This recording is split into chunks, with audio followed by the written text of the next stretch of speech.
In this episode of Find the Good News, I visit with Kari Hankins, nurse, mother, wife, daughter, sister, nonprofit founder, and creator of Truth, Facts, and Lies. She says she's ordinary and there's nothing special about her.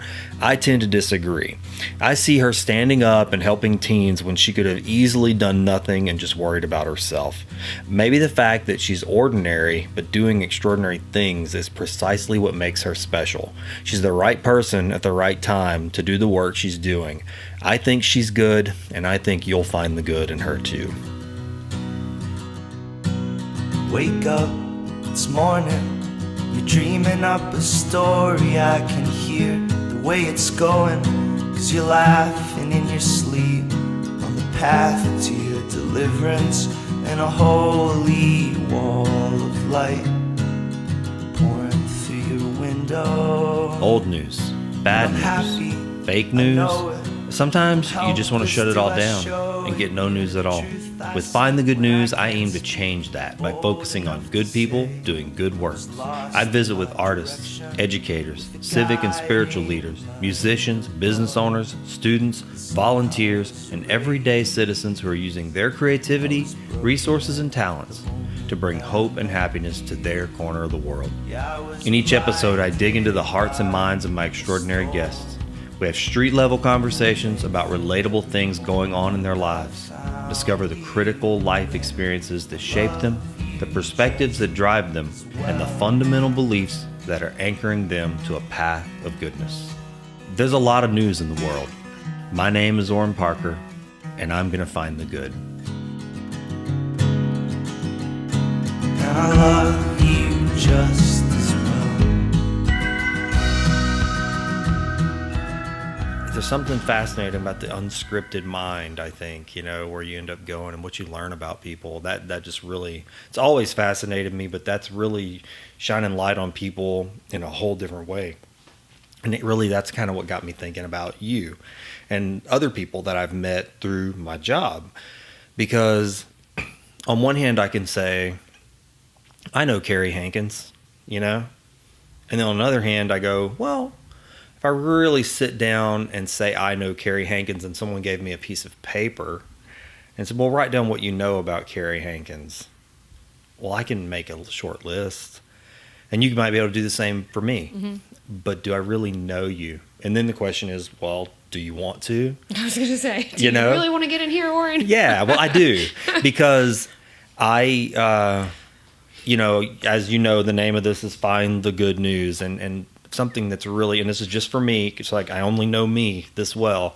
And I know for me, the news has sort of painted my worldview. I think it's doing that to all of us. It's doing this to our kids. And I just started realizing, especially when I got off social media. So a couple of years ago, I got off completely. It was right after my father died. It's funny how many times I talk about my father passing away, but it was a moment and it changed things. Mm-hmm. So I got off and I said, I'm going to just take a break from completely. But I wanted to start a prayer event. And so I needed it to communicate with people because the old way just wasn't working. Handing out flyers and dropping off in cars, and that just wasn't going to be that way. So got back on, but I made a conscious decision when I got back on, said, okay, I can control the valves of what flows into this feed, and then I can control what I put out. So I did that for a while, and I really started tightening it up, and I realized, man, my attitude changes when I feed myself good news and good information, and then I feel better when I'm sharing that. And it doesn't mean that I don't ever, share the firebrand information where something really is unjust, but for the most part, when I tune into Facebook now or Twitter or whatever, it's good. And I thought, how many people do I know who are doing really good things that just aren't getting airtime? And they're even better people than the thing they're doing. And it comes from somewhere. I think good comes from good. So if they're doing a good work, it's got to come from somewhere. And so immediately, on one hand, I thought of 5 people that I know. It didn't take 2 seconds to think of those 5 people, and you were one of them.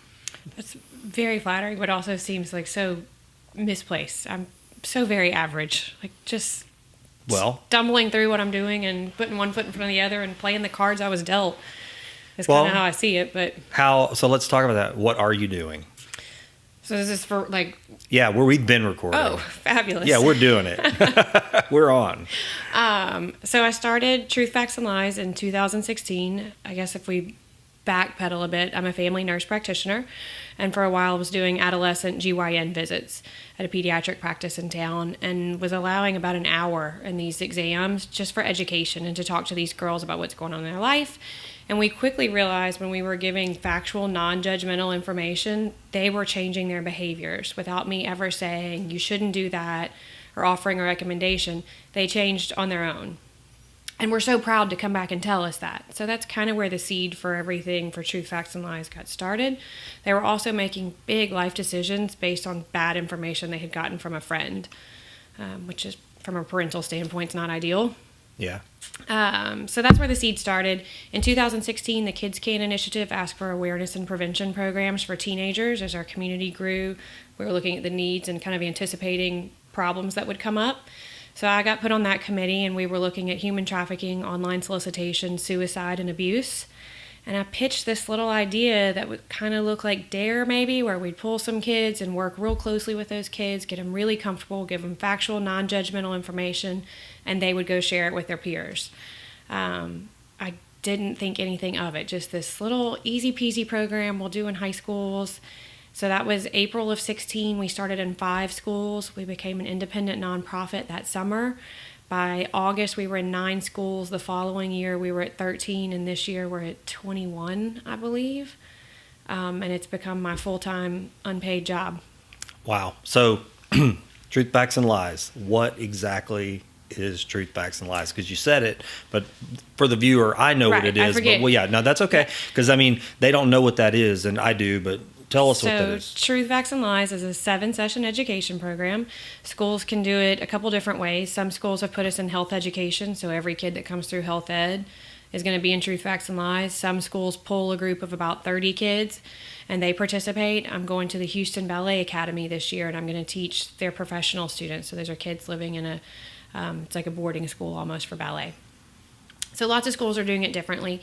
And we go in each month and or each week, however the school runs it, and teach a different session. So we're covering how to set and communicate boundaries. We talk about bullying versus just being a jerk and conflict resolution. We do social media. How do we navigate some of the challenges that social media presents? Online solicitation and human trafficking, dating and relationship abuse, because 1 in 3 teens who's dating is being abused, and I find that number staggering. It is. And when I ask teenagers, do you feel like that's high? Because it seems high to me. They say, no, it seems about right, or maybe even a little low. And they're not identifying a lot of the things they do as being abusive. And they're still telling me that number seems low. So we cover dating and relationship abuse, and then addiction and the teenage brain, how your brain responds and changes based on it, or in response to addictive behaviors or substances. And we focus a lot on pornography because it's been such a common problem with teens these days. So that's kind of our program. In every session, our goal is to give them a graceful out, or it's an exit strategy. If you're in a situation that makes you uncomfortable or nervous, or if it's even dangerous, how do you get out of that? Who's your safe person? Who's that backup person you can always call to help you out no matter what has happened? So that's in a nutshell. Yeah, and that's a lot. It's a lot. You can unpack. No, and it's really amazing because, I mean, I know, from filming the program and just seeing the things you talk about, I learn stuff every time. My brain just starts spinning. And I have a teenager, but that actually is kind of what leads me to my next question is, so your children, as I understand, they're younger. They're little. So most people, the story may go like this. They have your job, they encounter these women or girls or whatever, but then they apply what they're seeing and they go, I have a teenager, I'm going to do something about this. But you don't have a teenager, so what prompts you versus someone else? Somebody else you could have done nothing. Why do something rather than nothing when it's not really right at your doorstep? I mean, it's in your job, but right. You see where I'm going. So I'm not even pediatric practice anymore. I've switched over to urgent care, which is so much fun. Love it. But teenagers are always my favorite patients. That's been my favorite age group to work with. They have this fascinating worldview. They want to be heard. They have great ideas. And if I expect things in our country or our world to move forward and get better, then I think we have to invest in the kids who are going to carry us there. From a home standpoint, I'm always looking to learn to help guide us as we parent our 3 kids. Our oldest is 10. We have an 8-year-old and a 5-year-old. And it's kind of a circus all the time. But I hope when they're adults, they look back and think, my opinion mattered. My parents were open to hearing my thoughts and my view on things. And I've always told them, if you disagree with a rule or a policy, come talk to me about it. You better be ready to back it up. Right. You want them to be thinkers. Yes, I want them to be thinkers, right. and I want them to look at issues from multiple viewpoints and not just go where the tide carries them or where society is carrying them. You have to look at all sides of that issues and form an opinion for yourself.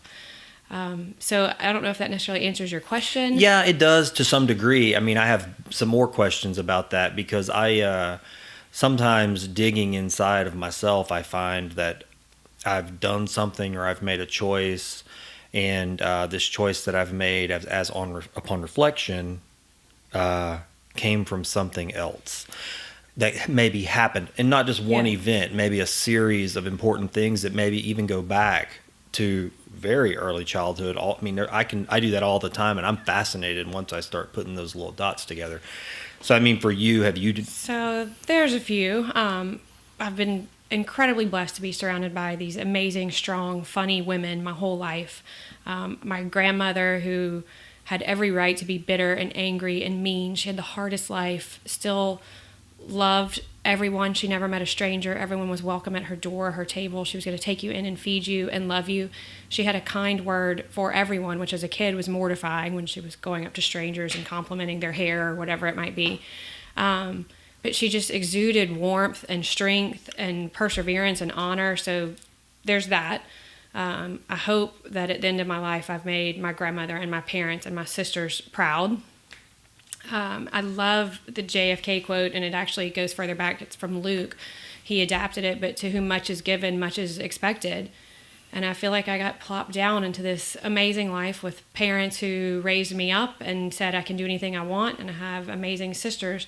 My husband is the greatest cheerleader I could ever hope for. How did I get so... I didn't do anything to deserve this. So at the end of my life, I want to know that I've earned it, and I made it count.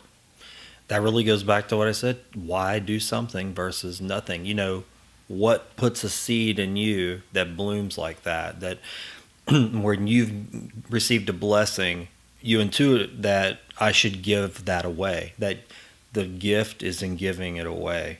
You've received it, so that's your impulse, is to give it away. Not everybody has that impulse. I'm always very curious about what makes one different from another. You know, I know that there's nurture factors, nature factors, and then there's some mystery thing that I am always, for 20 years of my life at least, I've wanted to put my finger on.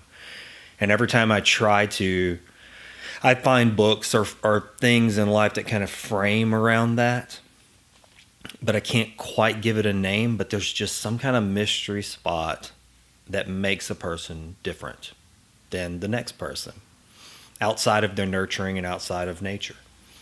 So, you know, I don't know. I wonder if you've ever thought about that. Like, have you ever thought, why am I standing up and somebody else isn't? What makes me? Have you ever contemplated that? Like, I guess I actually don't feel like I'm that unique or different. I feel like anybody who is in this path that I was put on would have done the same thing, because that's what it's expected of you. But that's not true. I mean, that isn't true. Not anybody would do this. And I want to believe that we all have that capacity. And it's one of my things I try to ask people. Do we believe really that we all have the capacity to really change and be better? Do you believe that? Yes. I also believe that it's much easier. I think your life circumstances influence that a lot. So while it's a lot easier for me to have gone to college and to be involved in my community and try to make the right choices and give back, someone else may not have had the family support that I had. They may not have gotten to go to college. They may not have had that constant push that I had. And so I can't expect someone to make the same choices I would Sure. if they didn't have the same upbringing and the same advantages. And I think people forget that sometimes, that we aren't all starting at the Right. same start line. And see, you're reaching out. That's what I think is beautiful. And you say you're ordinary. I say you're not. I mean, who am I to judge on that? I mean, I'm nobody. Just like you just said, I'm ordinary too. But when I see what you're doing, that's what I think. I think, hey, here's somebody. I think it's inspiring because. It make me blush, Oran. No, I really do. I mean, because Kari, how much easier is it to just float through the busyness of life and just take care of yours alone? I mean, it is easy. And I struggle with the same thing. Now, I haven't done anything. I mean, I'm a father and I have children, and that's important. And I try to take care of the people I can to whatever degree I can. Do I do anything extra? I'm not so sure. Maybe I do and I don't even realize it, because that happens. But so many of us just kind of float through, even if we have the same upbringing as you, blessings as you. And so there's just, I don't know. I'm always fascinated by that. And when I see you, I'm going, hey, here's somebody who had a normal life and she just made a choice to do this. She did not have to do this. I don't think it was ever a choice. Like, it was never Really? a do I or don't I. This is what's expected of And me. you just did it. I'm a typical oldest child, type A, going to make my parents proud at all costs. Have you ever read the book about Enneagrams? You know anything about the Enneagram? No, I don't. It's fascinating, totally worth reading. I'm a 1. We're task-oriented. We're fixers and problem solvers. And we're not going to relax when there's things to do around us. We're going to take care of it. Other famous ones are like Martha Stewart. Yeah. 1s typically cringe when we find out we're 1s. But I don't know. It never felt like a should I or shouldn't I do this. It was just, let's do it. And we'll figure it out as we go. You know, and see, I guess I can relate when I do find an opportunity to do something that I would call good. You know, typically it's not something planned, right? Does it feel like that with this? Because for me, it's usually when a lot of times just with a stranger. You know, I encounter someone and for whatever reason, they're in my life all of a sudden and they have a need. And most of the time that need is just somebody to acknowledge that they exist. They maybe need resources, whatever those may be, food, water, shelter, clothing, you name it. But most of the time, it's more of a poverty of love and attention. And so I find I end up in that kind of service. And I can't even tell you that there's no way to quantify that. I don't know what that's going to be. It happens here a lot in this business. And so what I find is when that happens, and I just say, okay, my heart's open and my ears are open, and I'm going to cry with you. And just let you know that your life is heard, whatever that may be. Something comes alive in me that is different than any other thing I do in my life. I could build a house. I could, do something that fits into the structure of society and the world. I can have a great financial success. I can get a new project. I can make a great TV commercial, launch a big brand, and none of it. I mean, 20 years of that, and none of it's as fulfilling to my heart as that moment.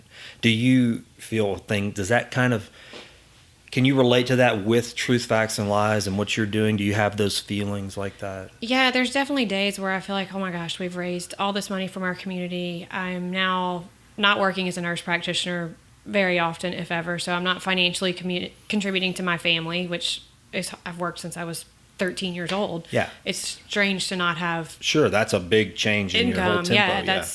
That's a tough one for me to swallow. But there's moments where I think, am I doing the right thing? Are we just spinning our wheels?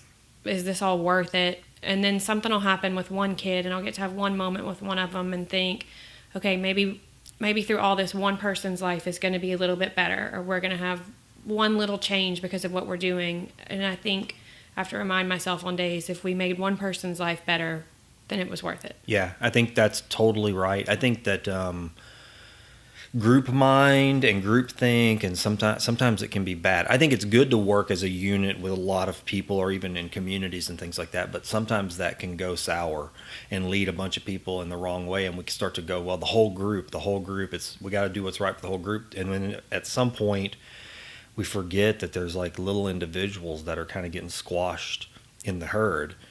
And it's probably a dark way to say it, but I sometimes feel like, hey, their innocence and their blood is on our hands, because we're accomplishing a lot as a group, but there's just human sacrifices being made along the way, And so when you get to see one kid and you go, the whole world's in this one heart right here, it's a reflection of everybody. I hope they feel heard at the end of our sessions, that they had an opportunity to voice their fears or their concerns or their triumphs and their joys, and I hope they leave feeling empowered to share this with a friend or make a change. And I hope that Kari stays with them. I want them to have a chance to feel heard and valued. I can only talk about my personal life because I have a teenage son, and he's in your program. Love him. And he loves it. I think it's his favorite thing to do. I think I embarrassed him at school the other day. I saw him in the hallway. I was like, Jonah! Yeah, he loves you. He loves the program. I think he would do something like that with his life. Jonah's got a big heart. He's and I know this term gets used in a derogatory way, but he's a social justice warrior. I mean, and I hear a lot of people say that in a negative way, like I even heard snowflake. I hate that term. Ugh, me too. I talked about it with Mickey. Gets my shoulders up. Mickey and I talked about it last night. I say we talked about it. I bring it up because it stings. And I don't know why it stings. I still am kind of meditating on that, because I actually think it's kind of a beautiful concept to go, right.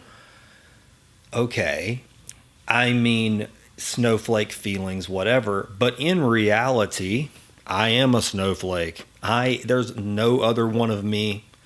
My fingerprints are different than yours. My upbringing's different than yours. I am a unique being. And, in a spiritual aspect, that's even more beautiful, because you're loved particularly, if you believe that. Yeah. That's a snowflake. That's the description of a snowflake. It's a one-time thing. There's no other snowflake like another. And that's a beautiful thing. So why are we making that a negative thing in the world? Well, to me, I think what I've heard people say is, the snowflake generation, they think everybody should think everything should be handed to them. They're very entitled, and we can't offend anybody else, and everybody's unique and special. Well, while I don't want my children to ever be entitled, right? I hope the Hankins kids grow up to see that both their parents working really hard, and to value hard work and where it can take you and what it can do for your community and your family. I don't like the aspect of that term snowflake, as they're so easily offended, and we have to be so careful. Tender with everybody. Well, I hope my children are growing up to be compassionate and to see things from some other person's point of view and not railroad them. Right. And just because it's always been done one way, does that make it the right way? Yeah, I grew up with that same, compassion, big word for me. It's my favorite word. I was a lot older when I finally looked into what that word meant. And when I did, just the simple words, I went, oh my gosh, yes. To suffer with. We don't want to suffer. Nobody wants to suffer. You say suffering, and someone says, stick your hand in that fire. That's suffering. That's pain. But compassion says, that other is in that fire. I have to stick my hand in that fire to help them. That blows my mind. That, to me, compassion it's everything. And so when I was a kid, I remember when I think the first few, I have memories of when compassion, literally that thing, awoke in me. And they were moments I still remember. Well, I valued them highly. I don't think I knew how to express those things, but I really valued those moments and that part of myself. But as I grew into, I guess a young man, I always had a hard time because there was this image of being a man that wasn't compassionate. And I even looked around and thought, man, the world wants men to be hard, not compassionate. And it even, honestly, if I can jump into this, it was even what kind of drove me for a long time away from being a Christian. Because I saw secretly, which is strange, I saw compassion in Jesus. I was like, what a compassionate, that's what compassion looks like. But then I didn't see compassion in men. So I had a conflict that I couldn't resolve. And so I walked away for a long time. And then I just struggled with it my whole life. I was like, so it's not okay to be a tender man? It's not okay to be gentle? Those were almost seen as feminine qualities, female qualities. And it bothered me. And then I have a son now who embodies those things freely. And he's been chastised for it too. So that's something, and I know you you kind of go into that territory with Truth, Facts, and Lies too, what men is expected of men and what the perceptions are of men's perceptions of women. And I don't know, and you're seeing a lot of that in the world now too. I mean, boy, it's alive like a wildfire. What a subject. I don't even know where I'm going. You say compassion, boy, I got off on that, but I got hungry for compassion. But I guess what I'm wondering is, you said you have boys, right? I have 2 boys, 1 girl. Oh, that's okay. You have a daughter too. I always forget. I don't know why. My oldest is a daughter. And how old is she? She's 10, but she acts like she's about 50. She's like this, and she's always been this adult trapped in this little bitty child's body from the time she started to speak. She was signing to us. She's a great communicator. That's her gift, is her ability to communicate and read. So she was 12 months old, and she would sign to communicate with us before she could speak. And so she's just amazing, and she's got such a good heart, and her worldview is fascinating. But as a parent, I see different challenges for her than I do for my boys, and not that one's challenge is greater, but they're very different, and I worry about my kids for very different reasons. I have to teach her to be strong, and I don't like that society has told us that women need to be the morality keepers for the men in our lives. I don't think that's fair for my boys. That undermines their own abilities. Right. They should be able to function like normal humans and not have some girl police them. Yeah. So I don't like that for them. I worry about my boys learning how to respect women and get a good consent and understand what that is to value someone for who they are as a person and not what they look like or what they can do for you. So I think parenting girls and boys is going to be interesting as they get older. Yeah. Have you ever struggled with things with vanity issues or anything like that? I mean, I would love to say that I'm going to grow old gracefully and it's totally fine. No, it's a tough blow. It's hard to watch things kind of deteriorate. I think it's hard to teach young people about vanity. And I don't mean vanity in like a salacious way, you know. I mean it in a sense of a healthy vanity. Right. You know, having some pride in yourself just as you are, but not getting wrapped up in vanity. Because I think every generation of kids deals with that for some reason or another. It's just it's a human issue. Right. I hope my daughter never feels like her worth is based on how she looks, but rather on what she can give and who she is on the inside. My grandmother used to always say, you're pretty on the inside, and that's what matters, and that's what shines through. So I hope that's where we're headed with her. I'm careful to never voice any of my insecurities in front of her because I think that's such a learned behavior, and she's going to get plenty of feedback from the world around her. She doesn't need to hear her mother beat up. She doesn't need to hear me beat up on myself. Yeah. Because I don't ever want her to beat up on herself for how she looks. So you're saying some wonderful things. Where do you learn these things? Where do they come from?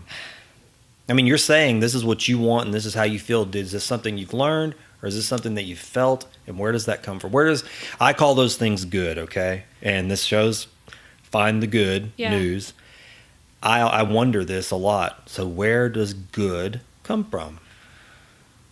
In you, that stuff you just said, if you wrote it down, you could hand that to somebody, and if they applied it, that would actually be a good way to guide their life, or at least one little aspect of it. Where does that come from for you? For me, honestly, Oran, this is going to sound so lame. I think my driving force is I want to make the people who care about me proud of me, and at the end of my life, I want to know I mattered. That I made a difference somehow, somewhere. I love Mother Teresa once said, if you want to see the face of God, you look to your neighbor. Mm-hmm. And I think that's so true. We're so busy looking up, we forget to look at the people around us. And I think we're here to carry each other along. I 100% agree with what you just said. I tend to find the holy in a human being, in their heart. I mean, when I have an encounter with someone who's in maybe despair or hurting, and whatever that may be, I mean, it's been random, and I don't know why this happens, but it happens a lot to me. It's happened my whole life, and I'll just speak in the language I would use. God sends people into my life just because they're in pain and they need something, and I might not see them again. And whatever gift is needed at that time, it comes and it goes away. And that's it. It isn't some big purpose. It isn't some long, it's not turning the tides of history, but it's in that one little person's life for a moment in time. And, it's similar to what you're saying. I kind of go, I want to know that when the need arose, I did something that mattered to another human being. And that's just, to me, I don't know, I find some kind of divine connection there for me. Something that says, this is important. It's not science. It's not chemistry. It's not just tangible. There's something else going on there. And I don't know what it is. And I want to be a part of that. And whatever happens when I'm not here, I want to be even more a part of that. Does that make sense? Yeah, I feel like if all else fails, I hope my kids learn from my husband and I. Honor. You do the right thing. Honor.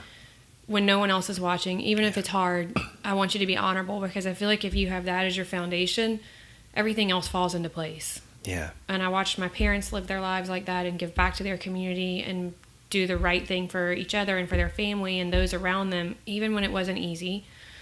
And I hope that my kids learn that as well. Yeah. Well, so everything else falls into place, I feel like, if you're following a good code of honor. And I'm happy, I know it. You've probably heard me mention filming videos, building websites, creating logos, or building brands on this podcast. Well, there's a good reason for that. I'm a brand builder, and my brand is Parker Brand Creative Services. My team and I have built countless brands in the Gulf Coast region, and a lot of our work in the travel and tourism industry is experienced across the country and honestly the whole world. We have our specialties: web, logo, package, and whole brand design, as well as video production and photography. But the reality is, we function as a full-service advertising agency to businesses that don't really mesh well with larger advertising agencies or just don't want to have in-house creative departments. But don't listen to what I say. Just go to our website, parkerbrandup.com, and take a look at what we do. We're a show it, don't say it team. Okay, you should definitely say it too, but you know what I mean. That's parkerbrandup.com. We think sideways, we push forward, and we'll get your brand up. So take this, you've earned it, a melody. So your parents, I'm glad you brought them up, because I was going to ask. I mean, I asked this a lot of people that I'm trying to get to know. And is there ever, do your parents live in your head? Oh gosh, yes. Yeah. Sometimes I wish I could kick them out. Yeah. So how much of that happens? Like when do you find your parents' voices affecting what you're doing in your life as an adult? Every day, all day. Really?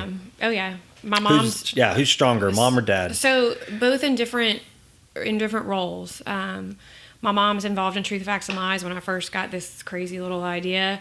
She's a nationally known educator. She's very gifted at what she does. So I called her and said, hey, if I do the research, can you make it teachable for me? And she said, yes, no problem. Well, that's great, and because so then she knows how to structure things for students. And so that's she's awesome. been an amazing resource. I called my sister, who's a licensed counselor, and said, hey, I think we're going to do this. Do you want to help, get involved? And she said, yes. So I have a great family of yes men. They're going to say yes and step up and help. My dad is really kind of quiet and reserved. And having 3 daughters, I guess I didn't realize until I was an adult what crummy things people say to you, like, oh man, 3 girls, don't you wish you had a boy? And he was always so gracious about that and quick to say, no, I love my girls, it's the best thing ever. We never felt less than with him, even though society and the people around us said, oh, that's sad, you don't have a son. And like I said, as a kid, I didn't realize what a hateful thing that was to say. But now as an adult, I look back at how gracious, that's the best word I have for it, how gracious he was in those moments. He's an amazing cheerleader for us. He's the best feminist against all odds, and encouraging my sisters and I to do whatever we want to do and be strong and independent. And he and my parents have our back. It's funny, you saying that about your father, you brought a story to mind from me from my childhood, and it wasn't with my father, but it was with the father. I was on I guess it was like a basketball church retreat. Now it's probably, I don't know, I was in junior high, but it's funny. It's one of those moments that I went, oh, this is what I think a man should be like. Like, I wasn't what everybody else thought, but at least I say everybody. I don't know what everybody else thought, but my perception was that there was something different. And it was one of the men who was in our church, and he was kind of chaperoning the event. And we were on our way back. We'd stopped at some kind of steakhouse to all the boys, you know. And I know, like I said earlier, I kind of didn't always fit in with the other boys because I didn't hunt and I didn't fish and I didn't play sport. I did play some sports. I guess that's a lie, but I didn't love it. But we stopped to eat, and it was all guys, you know. So the whole boys will be boys thing, you know. I know, I see your eyes because I feel the same way. It's like, what? But boys were being boys, and one of the boys said something that I remember thinking, that sounds like something a man would say, but he was a boy. And he looked over at the guy. I'm trying to not say his name. I don't know if he'll ever hear it, but I just don't want to. And the boy says to him, he goes, well, bet you enjoyed this weekend, get away from the wife and such, which was his daughter. And I kind of went, ugh. I just remember feeling like gross. But it didn't sound like something a kid would say. I immediately felt like, hey, you heard that somewhere. Right, you picked that up from another guy. Said. And this man looks at him, and it was like the air got sucked out of the room. For me, the world just went quiet. He looks at him and he said, no, I love my wife and daughter. And it was like the kid just turned his head. It was like he shut him down. He wasn't trying to be mean, but he wanted him to know what you just said is wrong. And I remember just like my heart just went thump, thump, thump, you know, cheerleading for that statement. Now, probably on the outside, everything was normal in the world to everybody else, but I remember going, oh, wow, I'm going to remember this moment because that's how I'm going to be. I want to be this guy. I want to be like that if I have a family. I want my wife to know I love her. I want my children to know I want to be with them. They're not things or burdens. I had them because I want to be with them, not get rid of them. And I just think that that's something that maybe boys are taught when they're young, that, you know, you're going to grow up and become a man. You're going to do man things, you know, being sensitive and telling people you love your wife and you love your kids. What are you talking about? You know, that's kind of I don't know. I grew up in a world where that was kind of what was out there. Yeah. Now, while I would never want my kids to think that they're a burden because they're the greatest gift I've ever been given, and I'm thankful for them every day, I do think it's important for my husband and I to both have time away from our role as mom, dad, spouse. He just went skiing on Lake Powell in Arizona for a week and was off the grid, and he didn't have his phone and he couldn't talk to us. And I thought, what an amazing experience for him to just do what he loved. He got to wakeboard all day and recharge his batteries. Yeah, you know, and that's something I will say I don't get, and a lot of people don't get. Busyness can eat you alive. It really can. It can take all that goodness out of you. Or not take it out of you, but trap you in a cycle that you can't do anything good with your time. I think we all need a minute to recharge and be quiet sometimes. So how do you do that? Because you have a lot going on. I mean, every time I see you, and I don't think it's a bad thing. I don't ever look at you and go, oh my gosh, she looks like she's overloaded. But I know you have a lot going on. You're building a business out of the program, which is awesome, I think. I'm sure this isn't what you thought you'd be doing. Never in a million years. But all the work that goes into that, and then you're a mom, and then I'm sure you volunteer, and you do all this other stuff. So how do you, with all that going on, find moments? I mean, what do you do? Do you have to like consciously say, I'm doing this, or does it come naturally? It does not come naturally. I love to travel. I actually just got back late last night. Some friends and I did a road trip to Round Top, Texas to go through the antique fair. It was the first time ever. We stayed in a converted storage container. Oh, wow. Which was so cool. So that was a lot of fun. But typically with my friends, I'm always grateful to those friends who try to pull me out of, I'm task oriented. I'm not going to stop what I'm doing to go do something else. So my friends who do reach out and say, hey, let's go to lunch, let's go do something, or force me to talk on the phone and catch up, that's good for me because I won't necessarily do it myself. I try to go on date nights with my husband and our friends. We try to make sure that happens with some regularity, which is hard with kids and life. Sure. I mean, Michelle and I would say the same thing. I mean, it's very hard. But I hope my kids see that Michael and I are each other's biggest cheerleaders and best friends. And yeah, I feel like every good decision in my life over the past 12 years, it all started with marrying him. And that opened so many doors. Yeah, I would say for me, I wrote my mom a letter one time and I don't remember. I think I've been married before. I went through a divorce, and it was, I don't want to say it's an ugly divorce, but the marriage got ugly towards the end. But early on in that marriage, I guess I didn't write this letter to my wife, but I wrote it to my mom. And the one thing that I do recall in that I still to this day feel, is I wanted my mom to know that I loved her, but I wanted her to know that, watch the way I love my wife, and you'll see the way I think you deserve to be loved. And that still kind of applies today. I want my mom, I wish that was what my mother had. I wanted that for her. Right. Is to go, hey, I can't be your husband. I know this sounds strange. I can't be your husband because I'm your son, but I want you to know that whatever you raised me, you instilled in me a desire to love another, and to somehow, to whatever degree I can, love them in a way that I think you deserve to be loved. Now, that doesn't do anything for her, but I just wanted her to know that. I think it's a high compliment for the mom. That I would be thrilled one day if my boys were good cheerleaders for their wives and respected them and loved them. And if that reflects back on how they were raised and what we modeled for them, then that's a win. Yeah, I've never understood that, Kari. Like, even when I go on like a retreat or something, an all-male retreat or anything where it's just men, I find I have a hard time even today. I mean, I'm 44 years old and I still haven't quite figured out how to crack that nut.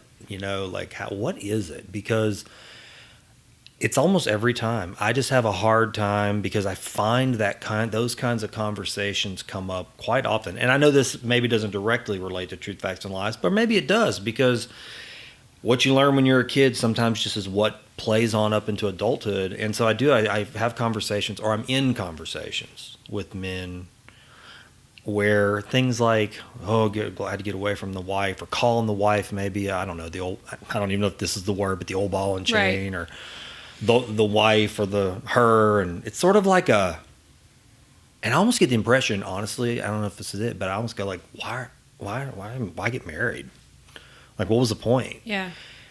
Okay, so yeah, you get married maybe so you can have this is terrible, but a secured sexual relationship.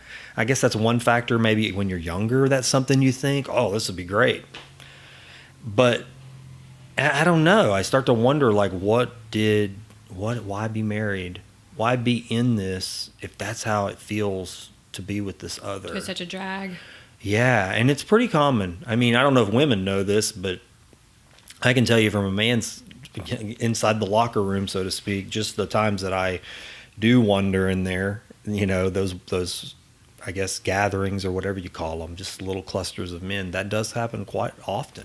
I've heard it from both sides. I've heard even some of my dearest friends, and we all need to vent, and there's times that sure, yeah, I'm ready to throttle my husband, and I'm sure I've had it coming on multiple occasions as well.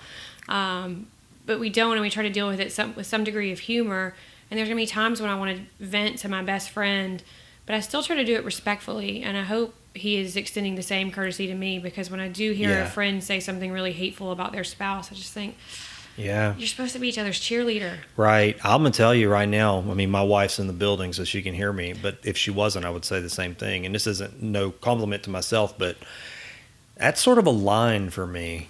I don't talk about my wife negatively to anybody.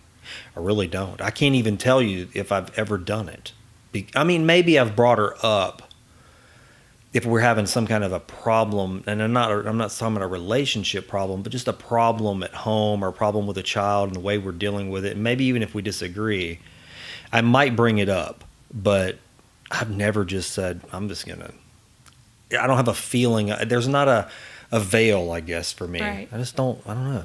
I think it's like disrespectful. It's kind of what you said earlier. What do you do when you're by yourself? That's honor, I treat her with honor. I think I do. I don't know.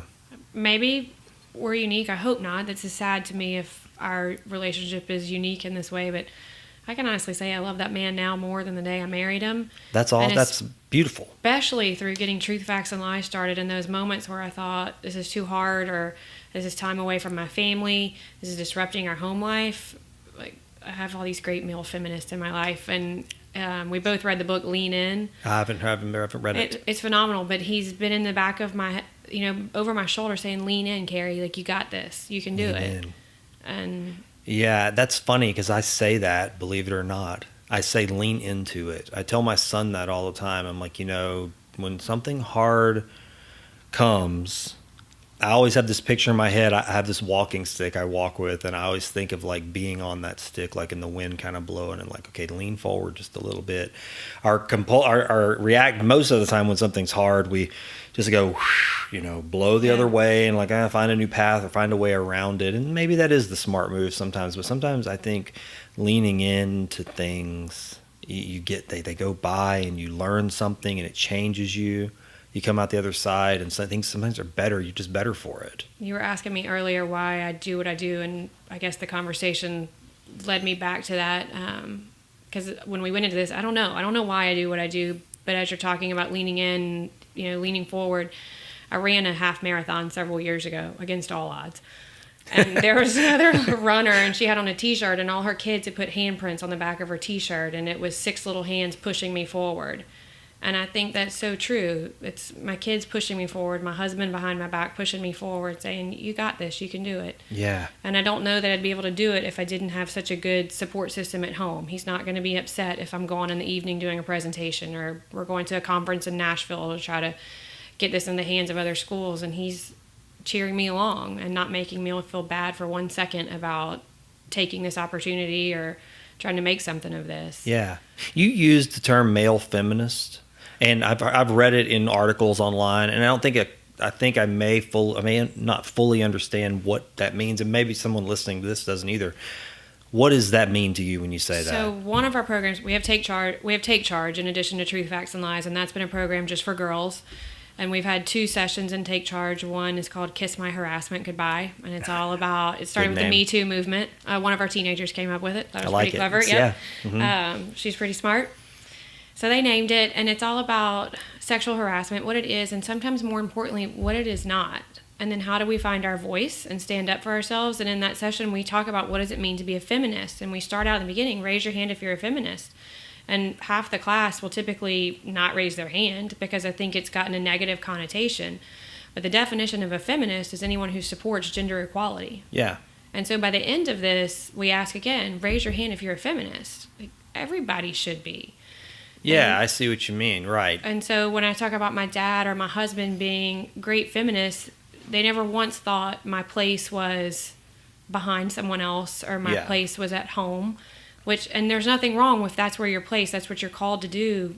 You do what fills you up and makes you feel good. But that was never a pressure for me to do that. It was always, you do whatever you want to do and we're going to support you. Yeah. So if you want to run for president, go for it. If you want to stay home and raise kids, go for it. It's your choice, and we got you. But those times when I'm feeling overwhelmed or nervous or, gosh, this is so hard, am I doing the right thing? Yeah. I've got those cheerleaders behind me saying, you can do this. You can do hard things. Yeah. You don't have to talk about this, but I think let me say this. You talked about sexual harassment earlier, and it just made me think of what's going on in the news. And you and I follow each other on Facebook, so you kind of see what I'm putting out there. I see what you're putting out there, which those drawings. Yeah, but those drawings your son posted were incredibly funny. That was funny. But not to get off subject on that. But the other day I posted. Listening, my 5-year-old drew baseball bats for math homework, and they looked very phallic. Yeah, they did. They were funny though. The comments baseball were even bats. funner. The comments were the best social media moment I've had in years because people were hilarious. I'm sure teachers I'm sure they laugh at first. I sent a note to school with a teacher saying, heads up, that's baseball bats. Yeah. Well, it was funny. And the way, it's really, I thought, Kari's so smart. That's what I thought. When you explained, well, in his defense, you said, that's the circle at the top of the bat and then the way the handle. And I went, oh, yeah, you know what? From an angle, from a top view, that made sense. And I went, it wasn't technical skill. Yeah, maybe it wasn't there, but he was trying to draw what he saw. It just, didn't look like a baseball bat. Right. Something I posted online, it was really just something I reshared, but it basically alluded to how hard it is to talk about religion and politics and how polarizing they can be. And that maybe the reason it's hard is because we've never really learned how to disagree and learn how to talk about those things without having to get mad at each other. So I'm always very cautious about bringing anything political up. Religious, not so much, although I tend to walk the fine line of being a heretic, I think, in the way that I think sometimes based against doctrine and things like that. I've had to be okay with it because I try to trust my heart. But that all said, I do want to talk about what's going on in the news right now because I'm really curious what you think particularly. I think of you a lot because your program deals exactly with what's going on. So everything that's going on with the Supreme Court, justice, that, the nomination.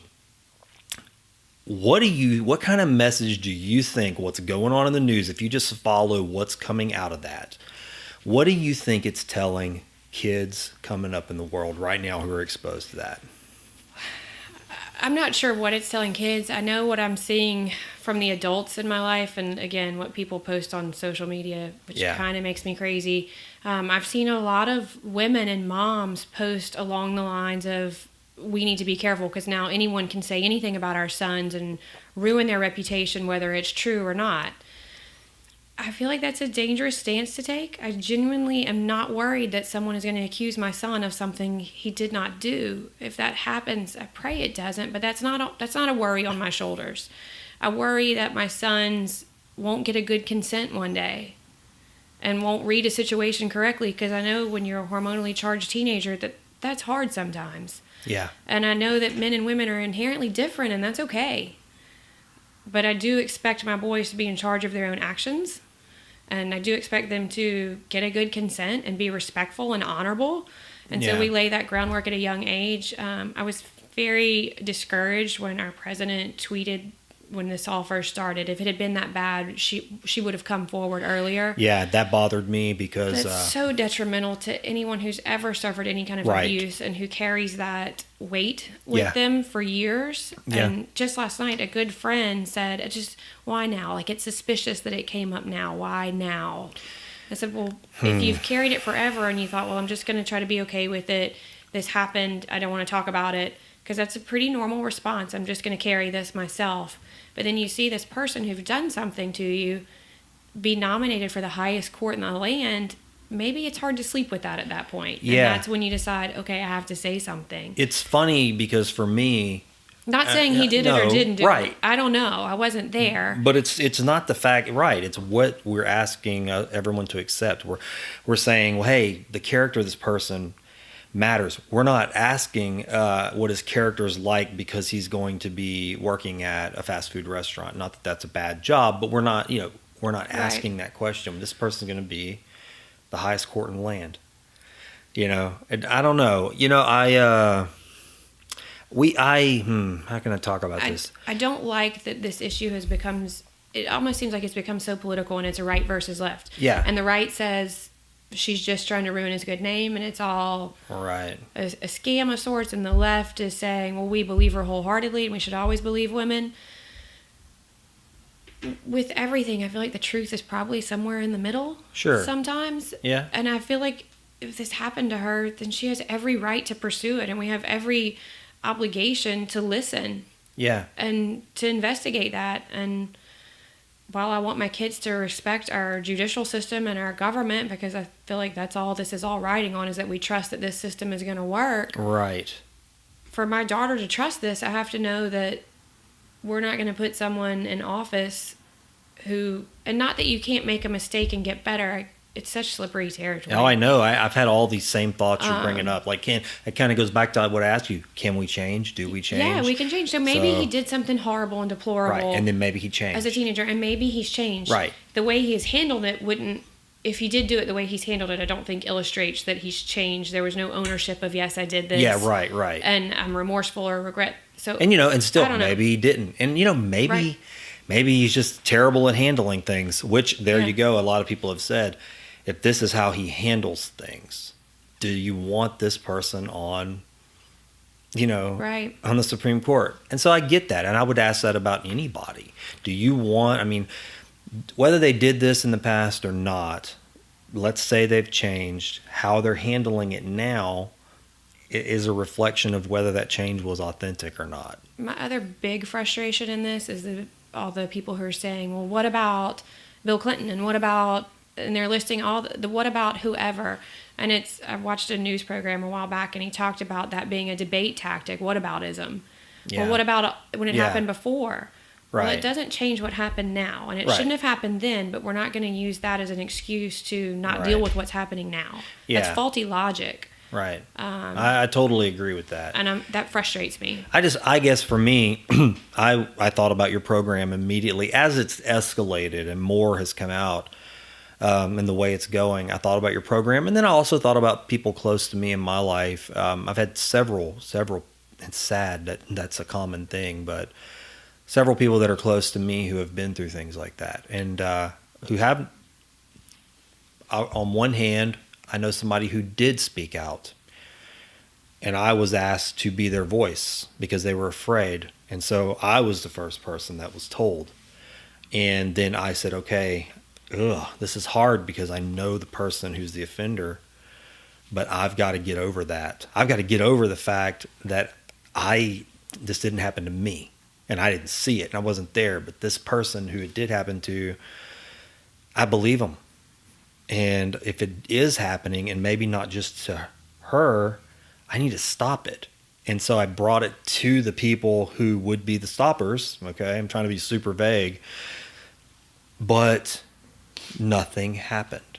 And I don't even know if that person was believed.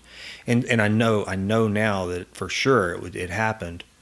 And what I know too, as years went by, decades went by, that person, this female, was wounded in a weird way. Not just the assault, but also they learned that justice doesn't exist. Right. Nobody's going to back them up. And so why say anything? Nobody cares enough. Everybody's afraid. We'd rather keep the status quo intact, the system intact. And it goes back to what I said earlier. There's this one person, and the whole bunch of people survived, and a whole bunch of people's lives went on as normal, and a whole group collectively, everything was fine, but her innocence is sacrificed.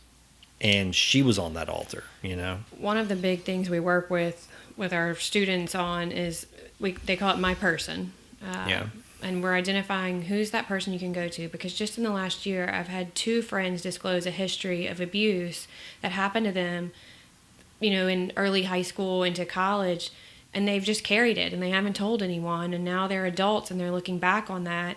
When you ask, well, why didn't you tell sooner, which is the wrong thing to say to a victim who's just disclosed as a side right. note. That's not what you're supposed to say.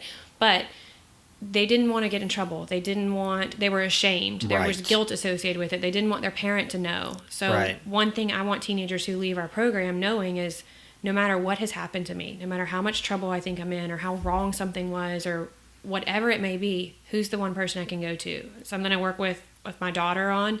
Who's your safe person? Yeah. I hope it's me, but if it's not, that's okay. Yeah, who somebody else can you call? though. Yeah. No matter what, who can you call? Yeah, you're right, because if you don't have an advocate, and a good one, because a good one is somebody that's not going to tell you, oh, well, you need to hide that. Right. Somebody that goes, hey, there's a healthy way to go forward from here. And time for justice to be done, time is of the essence. We know that now, because look what's happening right now. Right. If victims had that feeling that the justice would be done, and then they weren't shamed, that's what I'm seeing too. I'm just watching all of this go down and go, wow, we really haven't changed all that much, because these things that I'm talking about happened 20, 30 years ago, and that was the way the world was then, and we're still doing it now. And I'm going, how long, is this going to go on, where we're just shaming people into silence and using that as just a buffer? It's for us to just get away with whatever. And I say us, I mean, unfortunately, mostly men. The statistics on sexual abuse are not promising. It's, I think, 1 in 6 girls and 1 in 25 guys by the age of 18. And that number holds true across every race, socioeconomic bracket. So it's so prevalent and common. So there's so many survivors among us, and I wouldn't want anyone to ever receive the message that it's not okay for them to disclose. Yeah. And that's my concern as I'm watching things play out in the news. What are we telling those that have carried this? Yeah. And I do understand that, it's people are saying, well, it's a he said, she said thing. And I go, well, I mean, on some real base level, it is. But the message we're sending is don't say anything ever. That's what I hear. It's just like, if you're not going to say it at the moment and get over it, then don't ever say it. And it's like, you missed your window. Which is so wrong. I know. It kind of brings me back to something I talked about last night when I was talking to Mickey Smith. I said, it kind of feels like we treat this the way we treat grief in our world today. There are cultures when they lose a relative, a mother, a father, a spouse, a child, where everyone says, oh, this is gravity. This is important. Take the time to heal. Don't shove yourself back into the system. We get there's a system, but we understand that this grief is important. But I don't feel that we really do that here at all. I mean, grief it's acknowledged and we move on. It's like time to get back to work, move on. Just, deal with your grief on the job. You have a certain number of days, but you better make them work. Get over it, get back, get moving, toughen up, get back in the system. And I feel like that's kind of the same message what we're saying about almost like assault. It's like, why are you still complaining about this? Yeah, it's so long ago. Long ago. Man, you're changing. The word I used in the last interview, because I heard someone else use it on a podcast, and I was like, man, that's the word for me, is a hinge gets created in your life. Something is bent at that moment. That hinge is now there, where there was one piece of metal, now there's two, and it's there. It's connected, but there's a pin in it, and it moves. You've shifted.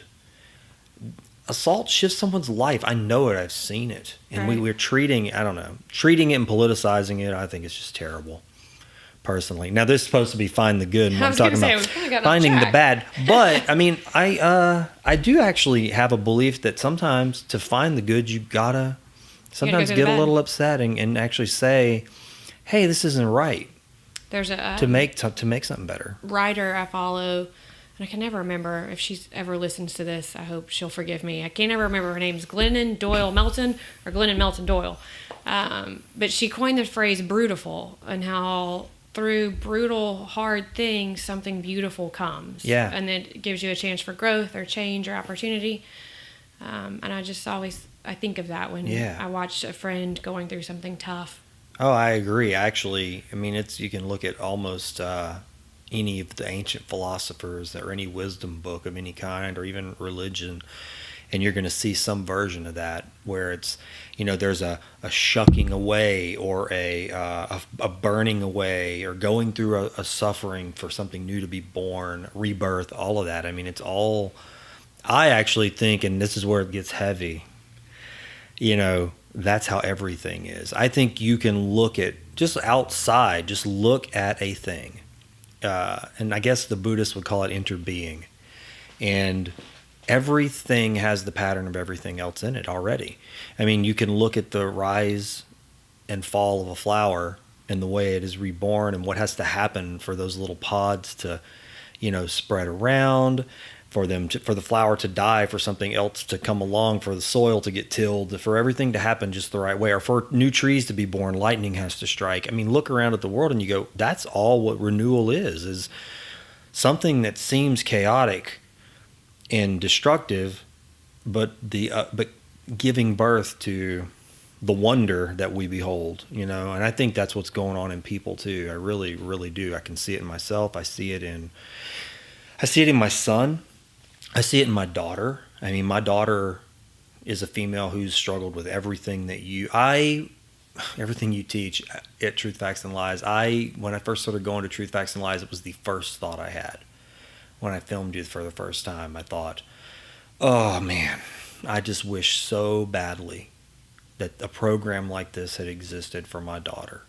I think it would have helped her so much and created just a safe place to deal with some things, and a lot of tragedies would have been avoided. On the flip side, as the years pass and my daughter gets through her tragedies, I see some beautiful things coming out of her and insights, and now she's able to help other people, and I'm like, wow, so had she not suffered and our family suffered, these beautiful gifts maybe wouldn't have been, maybe they were always there, but maybe they wouldn't have been revealed.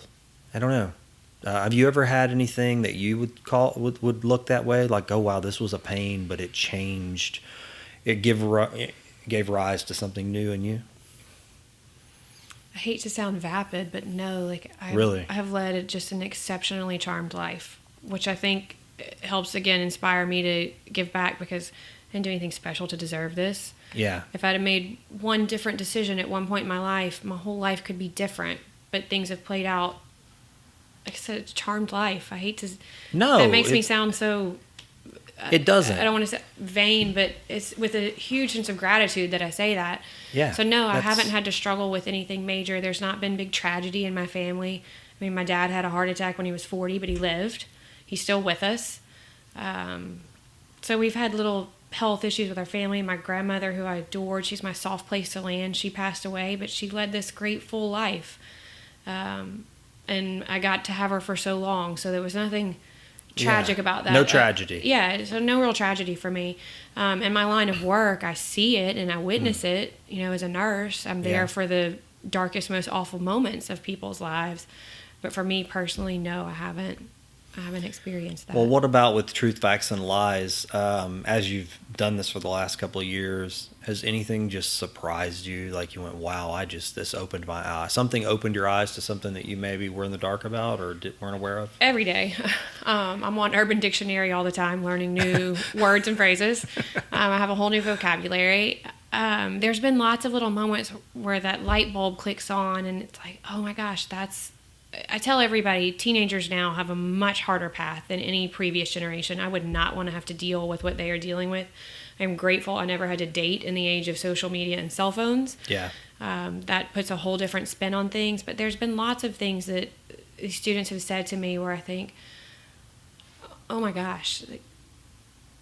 Can you give me an example? For example, because I'm trying to beat around the bush and not throw any under the bus. Yeah, well, don't say any names, but can you give me an example of like something? You were there for one of them. We were interviewing students about why other students needed to hear Truth, Facts, and Lies. And once the camera cut, this beautiful girl was talking about when we taught addiction. And she said, you know, before this, I thought someone in her family had experienced addiction. And she said, I thought they were kind of doing this to me and to hurt me and not thinking of me. But now I see how their brain works and how their brain responded. And it's going to help me forgive them because they weren't necessarily doing it to me. Wow. I saw the change in their brain. And that was never on my agenda of why we need to teach addiction, to catch that aspect of things. Right. But thought, that's amazing. Yeah, and look at what she learned. I mean, that's a huge human truths. I mean, forgiveness, right, empathy, so compassion. That was a big thing. I've had one girl tell me it's really hard to trust your boyfriend. She was 15 when you see him liking other girls' pictures on Instagram. And I thought, you know what? When you're 15, I bet that is super hard. Oh my gosh, yeah. That's really hard. I can't even imagine what that's like, honestly. Yeah. I mean, back when I was 15, it wasn't even. Yeah. I mean, maybe the girl you were dating or the boy or whatever, maybe they looked at somebody else or something. I don't know. I'm trying to think of a comparison. Right, but you're already a little like, insecure at 15, and you don't have a great sense of self. Relationships are kind of new. Right, it's and you're really trying hard to navigate that, and then you've got this extra layer that previous generations didn't have to deal with. And I bet that is really hard. You know. And it's hard to keep that in check and not let it snowball and cause other problems. Absolutely. I can't even imagine what that's like. I actually have talked to my wife about this. We talk about it a lot because we have a teenage child who's on social media, you know. And thankfully, your program has honestly given him a lot of awareness. He brings it up all the time. Even when I'm like, oh, what are you doing on your phone again? And then he reminds me that he's being safe and he knows the protocols, and I'm like, man, that's all because of Kari's program. I mean, he absorbs that like a sponge. He takes it to heart. I mean, he really does. He thinks it's the law, like in his brain. This is how you need to do online. I think that works for us. That's a kid's takeaway, because I never tell them yes or no. I'm never giving them the answer. We structure it so that they get to hear from their peers, and there's safety in numbers. And so if one of their peers says, well, this is how I would handle that problem, that makes them all feel like, oh, okay, so they see it as a problem too. This is how they would do it. Yeah. And it's not one more adult shaking their finger at them. My sister phrases this beautifully. So people always ask why we don't bring God into the program. Yeah. One, we're in public schools. Yeah. So right out the gate. Yeah. Yeah. And two, kids need this information from lots of sources in lots of different ways. And I'm going to put a research-based factual spin on it, but that doesn't take away the need for family Right. or church to put their spin on it. They need all those different perspectives. So I'm just giving them one little piece of it. And and as Kristen says, she goes, we're trying to be different. We're going to do it differently than anybody else. And that's why it works, because we're something different and we're a safe place and we're not going to judge and we're not going to tell them yes or no. But here's the information you need to navigate this. And I think, and you brought it up, so I'm going to make a comment on it. I find that is there's a lot of common ground between religious or spiritual teachings and what you're putting out there. If you have a faith that has a doctrine, or if you have just some sort of a spiritual life, or if you're a reader, if you like to read wisdom books or whatever it may be, that's one of my big things. I've loved it. For 20 something years, I've been trying to find the answer, to so many questions that I had at 20 years old about reality. What is happening? Why are we here? Who am I? Is there a God? All that stuff. So I read and read and read and read. And what I found, beautifully so, is that my mind now, I overlap one to the other. I go, oh, that's this tradition, that's this saying, but I hear a completely different tradition out of a different culture, and I hear the same message so often. It's like this universal truths. And then your program, you're going to hear the same thing. I mean, it's on this list of questions that I want to ask everybody, and we end up just meandering into them. But one of them was, what does it mean to you to hear, love the other as you love yourself? Your program's teaching that.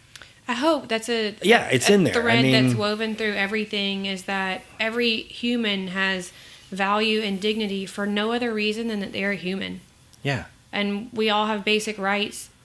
They came from where you came from. To dignity and respect, no matter what.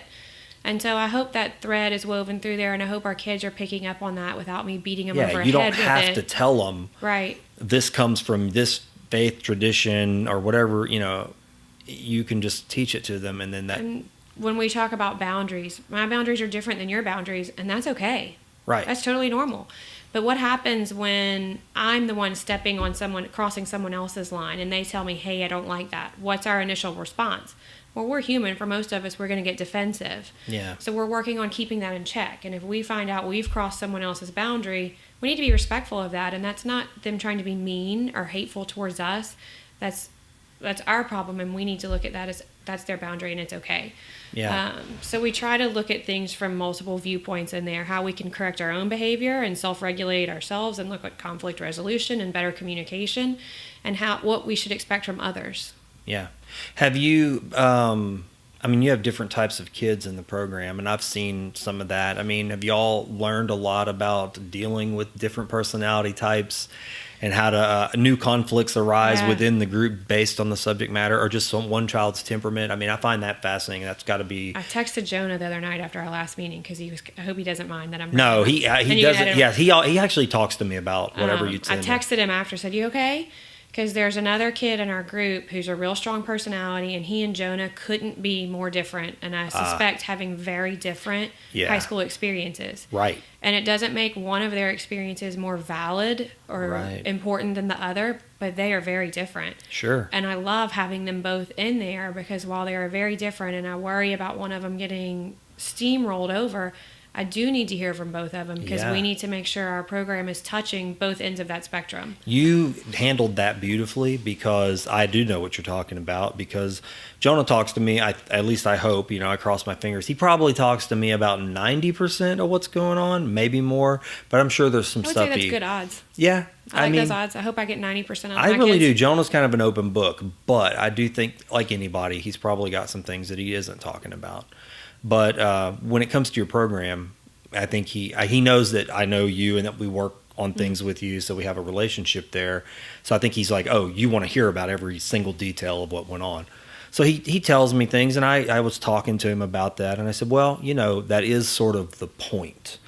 It's not that, okay, we're all going to get along and everybody's going to be the same. We're all going to have these conversations and mirror each other, and it's just a big echo chamber. That would be great if everybody lived that way. That's not reality. You're going out, and your program needs to be for everybody. And so I told him something very similar. I was like, you were raised this way and this is what your home life is like, and here's some of the tragedies you've had and some of the things you've went through, and then you are your own unique individual. I said, that's not to even consider that person goes to a different school, all of those things, geography. That person's looking at you possibly, it's the same thing. They can't consider all the factors that make you, and I hate to bring Snowflake up, but now they're both snowflakes. They're both unique. They're both genuine to their life. So we're all you gonna have be in our own lane. That's right. And that's okay. We just got to have room for a lot of different lanes. Yeah, you got to talk to everybody. Yeah, and just because we're very different, we talk a lot about stereotyping. We do a whole session on bullying, but teenagers have told us they're sick of the word bullying, and I hear them. I agree. I think that term's thrown around so flippantly and misused quite a bit, and I find that annoying. So we talk about stereotyping, and when we naturally label and categorize things. As humans, that's what we do. Sure. But when we put someone in a box and we label them, that's our issue. That's to make us feel better. It has nothing to do with the person we just labeled. It's to make us feel better. But once we've done that, even if it's a positive label, and the best example I can come up with is athlete. If you put someone in that jock or athletic box and that's not you, do you then also assume I can't possibly have anything in common with that person? We can't have a connection. We can't talk. Our lanes are too far apart. Yeah. And how much are we missing out on if we're going to put that person in a box and not try to get to know them? And that's on the positive end of the spectrum. So then if we move over to the negative end, what happens if we label someone and put them in a box negatively? Yeah. Is that even worse? Is it easier to mistreat someone or assume that we don't need to offer them respect? Yeah. Well, the world's changed so much, and a lot of it's just access to information. But I can compare that to even entertainment. And I think that's a lot of why, for instance, I don't know if you watch Star Wars movies. So courtesy of my boys. Well, so you got guys, and boy, this is going to get off to a whole nother topic. But so you got a whole camp of people who love the old Star Wars movies. Well, then the new ones start coming out, and especially the most recent one. And I remember going online because I didn't love it necessarily, but I watched it again. I didn't hate it. But I started thinking about what was so different about it. And I think it's in the past, we looked at the bad guy. We knew who he was. He looked like a bad guy. He acted like a bad guy. He did bad guy stuff. And that was it. And we were able, cool, I can identify that. That's easy. And this is the good guy. He looks like this. He does good things. He has a history that leads up. He's the hero. Now Kylo Ren is dancing back and forth that's all over right, the place. Exactly. And we've got this weird mishmash. So is he a good guy? Is he a bad guy? I thought she was the good guy. And it's broken our concept of, there's a little bit in everybody. And then I look at TV shows that are very popular, and it's a trend. They're all about the villain. Breaking Bad. If you watched it, I don't know if you did. I haven't. My husband just started watching it. He picks new shows, and so he watches that's a good one. I hardly ever watch TV, actually. That's a character study, and I loved it because of that. I think we all are fascinated because we go, I see Walter White in me. Oh, he's a dad. He's a teacher. He's a this. He's a that. But he's the doggone villain of the show, and eventually you begin to go, I wonder if life had handed me his circumstances. Would I have made a different choice? So it's these complex things, and I think that's kind of what you have to deal with. Is it's not just black. No, it's not. And white. Nothing is black and white. No, none of us are all good. But we did live bad. in a world where we told ourselves things were black and white for a very, very long time. I think we've done that as just all throughout humanity. There's this side and that's it. You don't need to worry about the middle or the gray areas. When in reality, I think we're all probably in the gray. Sure. I talk about this with my son a lot, Jonah. And I'm guilty too of complaining. That's part of why I wanted to do this show. I said, I'm guilty of taking on a negative viewpoint. I want to change my viewpoint. I want to see more good in the world. And I've told him that many times when he comes home. I said, I need to hear both. As your parent who's supporting you in all your endeavors, and as your consoler and your counselor and your financial resource and whatever you are, I'm your hero, man. I'm on your side. But when all I hear are the bad things are super imbalanced for me in my heart. I need to know that there's some good too. And I told him, I said, I need a little yin and a little yang. I need both. So tell me the good too, because I want to know that the suffering is worth it. The energy is worth it. that it's not, we're just not riding a bicycle without wheels on it, that we're actually doing something good, that there is something coming out of it. And so I've changed what I do when I get home, and I'm going to ask you the same question. And I should have asked you at the beginning, did anything good happen today? And so I don't go home anymore and say, how was your day? Because it opens this whole, we can get caught in a negative rut. So did anything good happen today? And that has actually turned out to be a harder question, even for my younger son. It is hard. That's how we start our bedtime prayers every night. What good? What are you thankful for today? Yeah. And my middle child is very ornery. Yeah. So my good today, because he's ornery and just, he kind of is real self-contained. He never gets really excited about anything.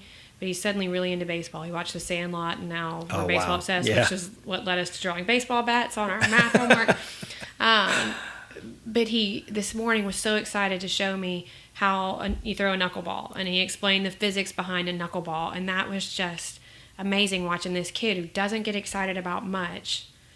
And he's not a big talker. Yeah. And he explained this to me, and just seeing the excitement in his face. So that was my good today. And I went to yoga, and the guy teaching the class pushed on my back, and it felt really good. So that's good. So you're able to find the lights throughout the day. Do you find you're able to do that easily? Yeah, I would say most of my days are good. I mean, I have frustrating days just like everybody else, and I'm a complainer. Like, I tend to vent, not because I'm complaining, but because I want to fix the problem. There's a problem, and let's find a solution. I get that. So I think a lot of people would perceive me as a complainer or negative, when really I'm just trying to find a way to fix this problem. Yeah, see, I'm trying to learn how to get from, I've seen the problem, I've identified the problem, I'm frustrated by the problem, now I'm complaining about the problem, but get out of that cycle and then get into the fixing. And that's something it's for me, I don't know why. I have to work at it, like, really, because I can get caught easily in a pattern of repeating the same thing happening and still complaining, and not going to that next step of going, okay, I got to change this. I got to try a thing to make it different. I would say overall, though, I lay my head down every night, thankful for, even if it was just another day, like it was a good day. Yeah. My kids are okay. Yeah. I have a good life. You know what? Okay. That for me too, I got to say, I tend to be the last one asleep at my house. Unless it's the weekend, then the boys just stay up till as long as they can keep their eyes open. But I tend to be the last one. And it's after everybody went to bed. Jonah still, if he knew, he would say, Dad, that's creepy. But I open his door, and I go in there, and I just look at him, and then I shut his door. It's not long, but I don't know. I'm like, my son is here. My son is healthy. My son's alive. I love him. He loves me. I have all these little thoughts that go through my head. And then my other boy, I go in his room, and that's when he's the most peaceful. He's not a kinetic ping pong ball. Right. Because that's really what they are at that age. Oh, man. How old is he? He's 8. He's 8. Okay. Yeah. He's, he'll be 8. And I always say he's 8. He'll be 8 in next month. But he is so kinetic, and so getting him to just sit still long enough to just hug me. And Jonah's a teenager, so when you hug him, it's like not like you get when you're little. Right. It's like, okay, I can feel the tension in his body, and it's like, well, you're hugging me, But I go in there and I lay with him, and I'm like you. I think, man, this is it. I mean, it doesn't matter if the house is a wreck. There's things I didn't finish today. At that moment, I'm like, okay, everything's good. Everybody's here. I don't want to sound too I guess in the interest of being transparent, I think I would be annoyed if I listened to someone say what I said, like, every day's a good day. By the time I put my kids into bed, I'm usually so overstimulated I can barely see straight, and it's time for you to go to bed. Right. I know what you mean. But at the end of my day, I would say my days are good, and I'm grateful. I think you go in at night, mine is in the morning when I wake them up, and I go into my daughter's room, and she was a baby, she had these fat, just huge cheeks. She got a little chipmunk, and if she's gone, she's leaned out, she looks like a big girl now, but when I wake her up in the morning, she's laying down, you can see that baby Caroline face again, and I just love seeing that baby Caroline face every morning where she's smushed up on her pillow. That makes you go, And it's something I used to when I was younger and before life was really so busy. And that's just the thing we miss when we're younger. We're not aware of what we're losing in that youth, that time we have. And I used to have those thoughts like, man, everybody's baby Caroline at some point in their life. You know what I mean? Everybody was somebody's little baby. Everybody was like a joy. I mean, you hope, or it was a daydream. I just used to have that thought when I would meet somebody that I didn't really maybe have a good interaction with. I was like, but they were lovable at some point. There's light somewhere. There's something, and what's changed, what on the inside, that's somewhere. I just really do believe that. I don't know. I'm not just saying that. Like I find that even as bad as maybe some things can be, I find that if I really let myself think about somebody that may be an enemy, if that's even a thing, I don't know, but somebody that maybe I would consider an enemy, I don't know. I don't like that word, but you know what I mean. An antagonist. Yeah, an antagonist in my life. Somebody that's like really maybe just on my nerves for whatever reason. I'm like, if they're still somewhere. There's that fresh first light, And I do. This is so naive, but I do believe, maybe I naively want to stick to this. I don't want to think that people who I would consider bad, I even hate to use that word. Yeah, I'm with you. I don't feel like they feel like they're making a wrong choice. I think, or I would like to believe, we're all doing the best we can with what we've been given. Yeah. Or at least I hope so. There's this saying do you ever read the Tao Te Ching? Mm-mm. I'll have to get you a copy. You Okay. might like it, but I read everything else in sight. Yeah, it's an easy read. It's a Chinese book, Lao Tzu. It's one of these. I talk about it all the time. It's one of my favorite books. It stuck with me. And one of the things it says in there is, what is a good man but a bad man's teacher? What is a bad man but a good man's job? And I was really young when I read that, and I have thought about that one line so often. It brings me back a lot of times to a center point, I guess, where I can go, it isn't black and white. And that's why I ask what is good, because sometimes good is really defined by what's bad. Yeah. And so to hear you say, bad, I don't know what that even really means, maybe necessarily. There's people I obviously don't like or don't get Sure, along we with, all have and that. I don't like their motivation or their decisions. But I try to remind myself, I'm not in their shoes. I haven't lived their life. Yeah. I'm just hopeful that they're doing the best they can with what they've got. Yeah, if we all I think there'd be a little cooler world if we all just did that right there. Sometimes it's hard to remind myself of that. We all go through it. I struggle more with some people than others. Yeah, me too. I mean, hey, I know. Look, I talked about this last night with Mickey, the clock. You get in the clock and the ticking, it's going on. I mean, you're in it from the time you get up to the time things stop in the day, the clock. That will take you out for sure.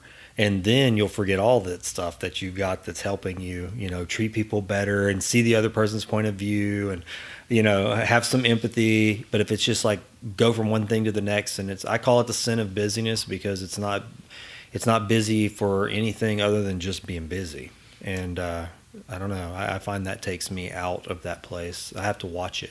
I really do. It takes work. Tell people regularly. So we started the nonprofit organization so we could put truth, facts, and lies in our community at no charge to the schools. And through doing that, our community has been so incredibly generous. And so many people have volunteered and given tons of time. And I think while I'm totally grateful for the money that lets us do this, and I can fund this through people's financial generosity, I am so much more impressed when people give me their time, because that's the hardest. It's easy to write a check. Yeah. It's really hard to give your time, and our community has been so very generous. Yeah, time is hard. I talk about that with my wife a lot. It's like, I look at people who volunteer for things, and there's this knee-jerk reaction when you're busy to go, well, they got the time to do that. And I'm guilty of saying that. And then when I really slow down and I'm having a break and I really think about it, I'm like, they're just like me. They don't have any more time than I have. They're just making a choice to give of themselves away. I want to go back to be as busy as I was when we were first married and no kids, and I was just working as a nurse. I want to go back to that level of busy when I thought, I don't have time to go work out. I work 3 12-hour shifts a week. When am I supposed to go to the gym? I know. I would love to be that busy again. Yeah, it's all perspective. I mean, it all changes. So talking about people helping community, I think we need to hear from you how people can find out more about what you're doing, about you, about your nonprofit, Truth, Facts, and Lies. What is it? Where do they go? So if you live in Southwest Louisiana, we have the Southwest Louisiana Youth Foundation. That's our nonprofit organization that helps us put this program in the 5-parish area. And people can donate. People can donate financially. Our website is swlayouthfoundation.org. Okay. You can donate financially. You can sponsor us. Our annual fundraiser is Margarita Bingo, and that's how we make sure we're giving this to the kids at no charge to them. And no one on our team is taking a salary or a fee at this point either, which is amazing. So every dollar we raise goes back into a school and goes back to our community.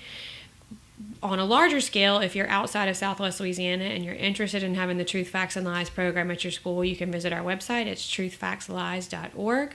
There's information on how to get in touch with us if you want us to come give a presentation. We do lots of parent education.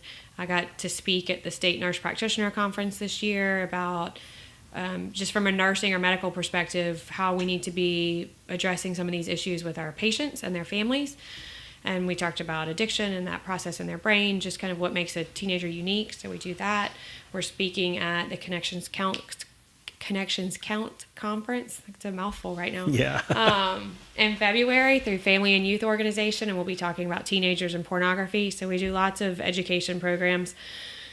And if you want it in your school, you go to truthfactslies.org and reach out to us. It'll route you to my email, and we'll give you the information on how to license it for your school, and we'll come train you. There's 8 hours of professional development for faculty, all the PDFs, videos, so you can see how we teach it, because it's never a lecture. It's a guided discussion. We don't lecture, ever. Yeah. Well, I tell you, I think it's a good program. I do. We're going to keep helping whatever way we can, as much as we can, I tell everybody we wouldn't be where we are today if it wasn't for you guys. Well, I think back to just the first time I ever met you in here, any client, I always remember the first meeting. And I got to say, your program and the things you've done with it in that short period of time, it really is pretty astounding. I'm sure it is to you too. It is. Sometimes because I'm just doing one day at a time and putting one foot in front of the other, and we have an amazing team of volunteers and helpers and feedback, and our teenagers that do our focus groups with us. Like, there's so much, so many attaboys to go around, because this is not a one-man show at all. It's successful because we have so many people helping us and working on it, and we have so many teenagers involved helping us along the way. That's what makes it relevant for them.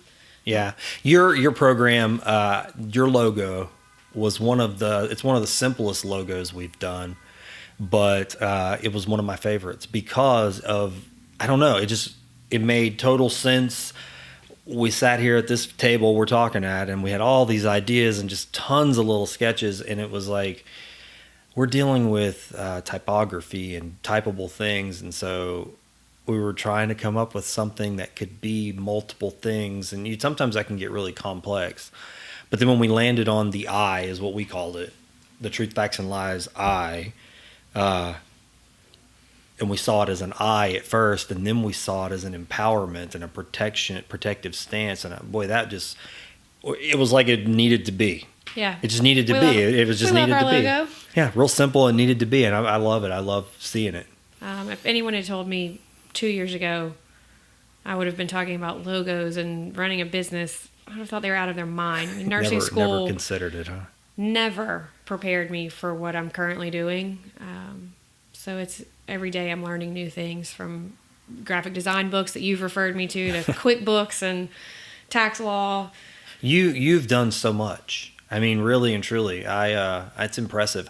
I always wonder, again, what makes a person different like that, to where not everybody can do that. There's people who have ideas all the time, but they don't come to life. That's all the time. I mean, I'm sure somebody's listening to this right now. They've got an idea for something, and you got to take that next step. What is that next step? And then finding that out, and then actually doing the thing. I wish I could say there was forethought into, well, let me do this program and how can I make this happen. It really just kind of snowballed, and it was a very natural sequence of events. It wasn't I didn't have this big goal to be anything more than a nurse practitioner. But it's all goes back to being pushed from the time I was born to be the best version of me I could be, make my family proud, do the right thing, and give back to my community. Yeah. Well, what I see is, and it covers a lot of the ground of what we talked about. You saw a problem. You saw something that was maybe, let's call it bad, over and over and over again. And that inspired you to change it, which I think is good. So, I think that makes it easy to find the good whenever people like you are out there doing that. It's so much fun. Every day I'm in a school is a great day. They're so much fun to work with. I'm having just the best time. If people could just let me be in the schools and not have to do the administrative part of this, be a happy clam. Yeah, I think most people, even our job, it's the business side of things, and that end of it kind of can steal you away from the passion side of it. But I think creativity and goodness, really, I do. I believe it. I believe those things want to find life in the world. I do. I think they arise. And I don't know where I heard it, and I may not have heard it. I may have just a bunch of ideas in one, but the idea that something arises when it's time for it, when it's needed, whether that be a person will arrive in the world to do a thing when it is needed. And I think we've seen that over and over. You can look throughout history and see, this person arose and it was a desperate thing. That's probably bigger picture than maybe the way you think of yourself, but I think your program has arisen out of the world that it was born from, and it's solving a problem. It's interesting that you phrase it that way, because yesterday I was road tripping back from Round Top with my friends, and we were talking about how this all happened. I said, I don't know. It's like suddenly this path became so clear, and doors shut, and things opened up, and the only way forward was to do this. And it became so obvious that this is what I needed to do. And I was just kind of funneled right down a chute. Yeah. That's what didn't matter what someone believes, I guess. But I mean, for me, I choose to say that is an alignment. Some reason, sometimes, and we don't know why, things line up, and through those alignments, we are called somehow to align ourselves with those other things. And if you do, something happens, something special. I definitely agree. And I love you just